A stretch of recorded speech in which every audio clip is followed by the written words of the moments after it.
So even though I was not invited to the theory crafting, I did watch a ton and spend several hours trying to come up with the best decks for you guys to try when the new expansion drops, and we're going to have 1 for every single class and then 3 for Death Knight because Death Knight has 3 main runes. And let's jump into it with the first one being Freeze or Burn.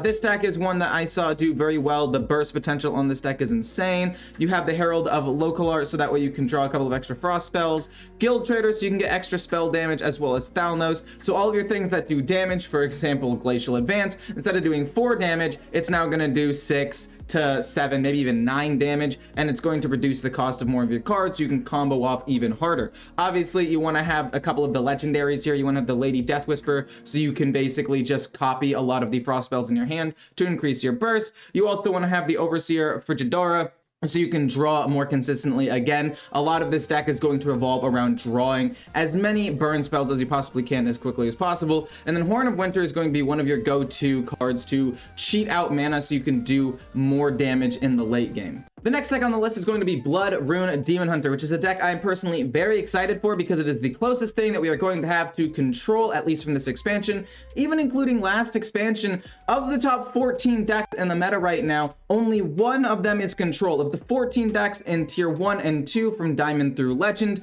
only 1 deck is control, and that's Control Paladin. Other than that, they are all aggro or combo, and 1 tempo deck with Beast Hunter. So the fact that we now have a pretty strong control deck that can increase your HP even further with Vampiric Blood. It has a ton of healing with Death Strike, as well as Blood Boil, Patchwork, as well as a couple of other things that you could potentially discover off of Venomous Scorpion and all those discover spells. All of a sudden, you have a pretty solid deck with a good late game too with Sire Denathrius, as well as Soul Stealer, which is basically just a Twisting Nether on a stick, and then Invincible, which is obviously just a really good stat stick. It could potentially get you up to 20 stats for just 8 mana. So overall, this deck has a lot of control, a couple of pretty powerful late game plays, with obviously Denathrius being one of the main ones. That's not going to change. Denathrius is still going to be one of the most played cards in the entire meta, but this does look pretty good for control, especially with a 1 mana 1/2 that can deal 2 damage and basically kill off any early minion is very, very strong.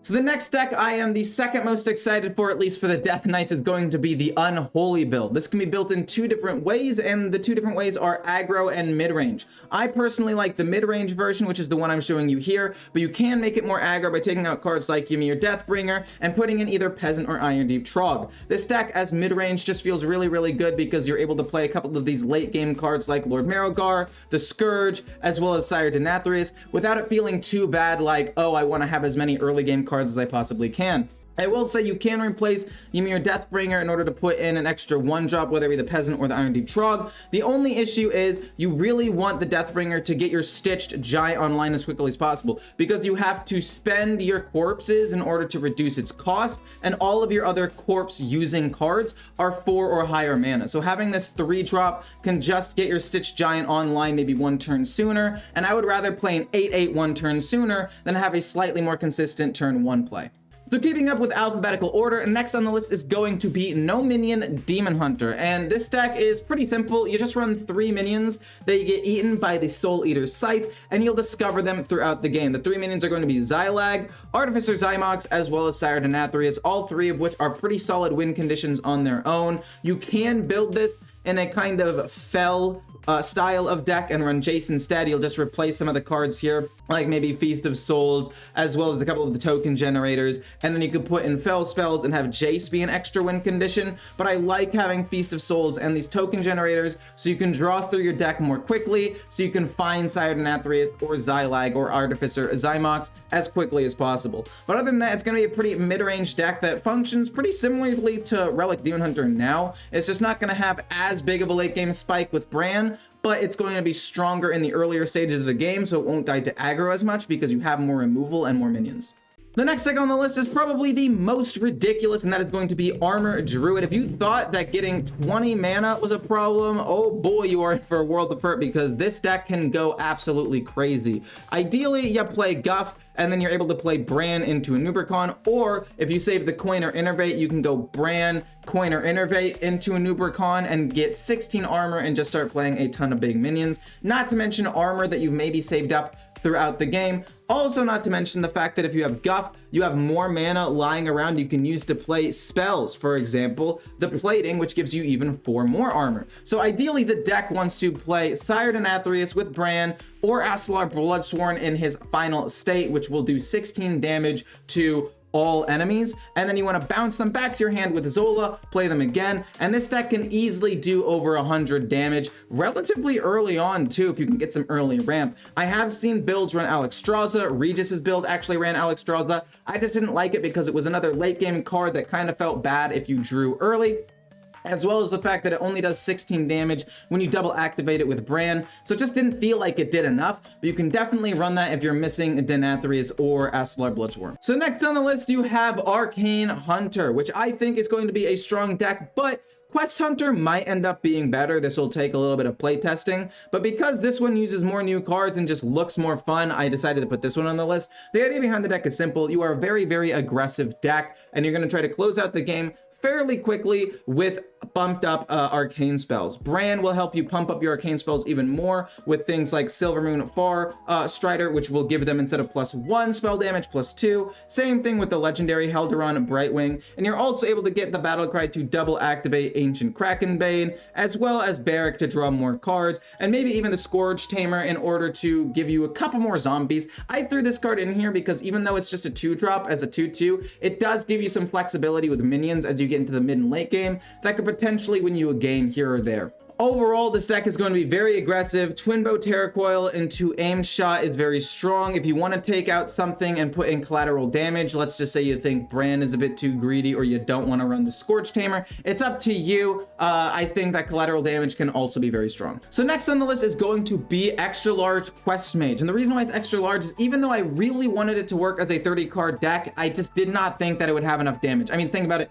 Death Knight has increased maximum HP with the blood form. Druid is built around gaining armor. You have Mage that could play a well-timed solid alibi. Paladin has Cariel and a ton of healing. Priest has a ton of healing, and then Warrior has armor, not to mention just 40 card decks in general. So with all that in mind, I think this deck needed those extra cards to A, apply pressure to the board with the Naga package, as well as having extra draw. These Naga packages will also allow you to infuse your Frozen Touch a little bit more consistently, so you can maybe get 1 or 2 more activations off of that for damage, and allows you to run an extra Arcane Worm, which gives you an Arcane Bolt, which double activates off of Vexilus. It just increases the total amount of damage this deck can do by a pretty decent amount. So overall, I think this is the best version, but you could try out a 30 card version if you want.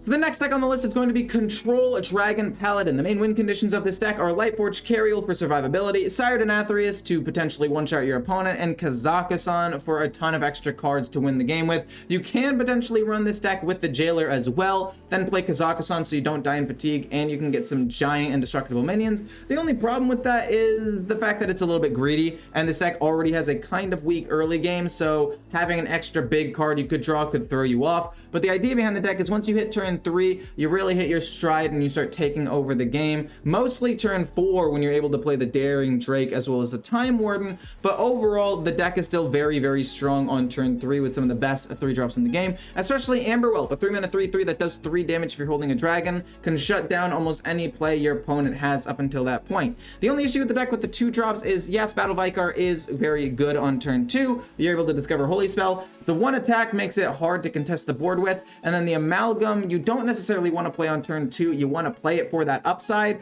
but against aggro, a 2-mana 2/3 that is a dragon that progresses your Kazakusan isn't the worst thing in the world. Overall, a very good mid-range deck. The next deck on this list is going to be Combo Priest, and this deck is pretty cool. The idea behind the deck is simple. You want to play Radiant Elemental, have it die. You want to resummon it as many times as you can with the Animated Dead. After playing Sister Svalna, Svalna will give you this card Vision of Darkness that costs 3 mana. So as long as you can play 2 or 3 Radiant Elementals, you can kind of go crazy with this combo. You also want to play Siphene, so every time you play this shadow card and any other shadow card you discover, you're doing more damage. And you can always make more Radiant Elementals by discovering more Animate Deads because it is a shadow spell. So if you don't have that third one immediately, you can pretty easily discover one off of Vision of Darkness and then like I said, play a lot of those cards for free. Next thing you know, you're playing a lot of heal spells like Desperate Prayer, as well as Gift of Naru, Devouring Plague, and Void Shard to stay alive, while the Siphene is constantly doing damage to your opponent, and then hopefully you have enough healing to where they die before you do. It's really fun, cool, and I would highly recommend it if you want to have a bit of fun.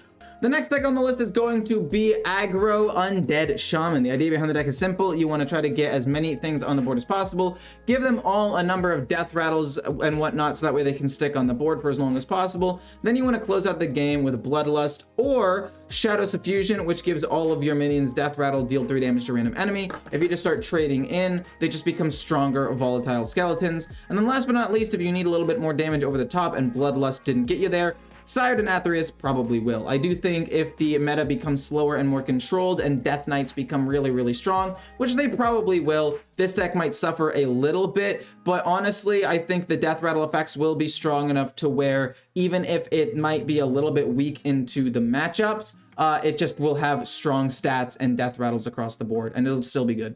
The next deck on the list is going to be Miracle Concoction Rogue, and this combines kind of the Mailbox Dancer, Sinstone Graveyard, Draka combo with all the new concoctions that are coming out and the new Ghostly Strike, which is a 1 mana card that deals a damage and draws you a card, which is pretty good. With the ability to play some of these concoctions for free with the Ghoulish Alchemist, as well as just having a lot of cheap cards and the Shadow of Demise, you're able to get a pretty powerful Draka and Sinstone Graveyard out. The issue is they're not going to be your main win conditions. Instead of getting like a 15 attack weapon, you'll probably get a 7 to 9 attack weapon, but the concoctions will help you get the rest of the way. This is, in my opinion, an upgrade, because if your opponent ran Rustrot Viper or like one big taunt minion, all of a sudden your entire game plan would fall apart. So this definitely does help the consistency of the deck. You get an extra win condition in the concoctions while still having a pretty powerful miracle package with the Sinstone Graveyard and Draka. I'm looking forward to it, and I know Jay Alexander is too. Next is going to be Deathrattle Warlock Zoo, and the problem with this deck is I just don't think Warlock got that many powerful cards this expansion. I would have liked to have seen more control and healing cards, but instead they got Deathrattle cards that honestly, I just don't think are going to be better than Curse Implock. I really don't. I think Curse Implock is kind of like the pinnacle of what Warlock can do right now. You're able to have good early game pressure and then finish your opponent off with curses. But I do think that this deck is fast enough and has enough good Death Rattle synergy to where it could also probably snowball at the same time. So we'll see what ends up happening. Honestly, I just think Curse Implock is so broken though that it's going to just outclass this and replace it pretty quickly. But if you don't want to play that, but you still want to play Warlock, this is definitely going to be a pretty good option. And last but not least, it's going to be Warrior. It's kind of sad that 2 of my favorite classes, Warrior and Warlock, got absolutely destroyed this expansion, basically getting no tools whatsoever. I mean, this Enrage build just looks worse than the current Enrage build with the 1 mana 1/3 that does a damage to every minion when you play it. Now, yes, you're able to play the Sun Fury Champion and deal damage to your minions if you play a fire spell, but it's just one extra requirement that needs to be met in order to deal damage to your own cards and start applying pressure to your opponent with the Imbued Axe. However, I went back to the days of old when there used to be that Egg Warrior. So you do damage to your own minions. You can create a 3/3 off of the Foul Egg. You can pump up the Foul Egg with the Sanguine Depth. And then that way, if they kill it, not only do you get a better minion, but it forces them to trade a minion into a 1-drop. So, I mean, there are definitely still win conditions, and the Frozen Mammoth is definitely strong with fire spells. All of a sudden, you're able to actually start attacking with it, which is fantastic. But overall, I just don't think that this deck is going to be that strong, but it got basically 0 control support, and Control Warrior has already been bad for a while. So I don't really know what Warrior is going to do. If you want to play Warrior, I think this will probably be the best deck or something along these lines, but you can tweak it as you go. Hopefully you enjoyed the video. I really did enjoy theory crafting all of these decks. It was an absolute blast. If there are any decks you still want me to try out, put them in the comments, and I will be happy to check them out and try to theory craft builds for that. And don't forget to take all of the polls, because I don't know, I think polls are fun, and if people like responding to them, I will keep doing them. And I think that's basically it. Hope you guys enjoyed, and I'll see you in the next expansion.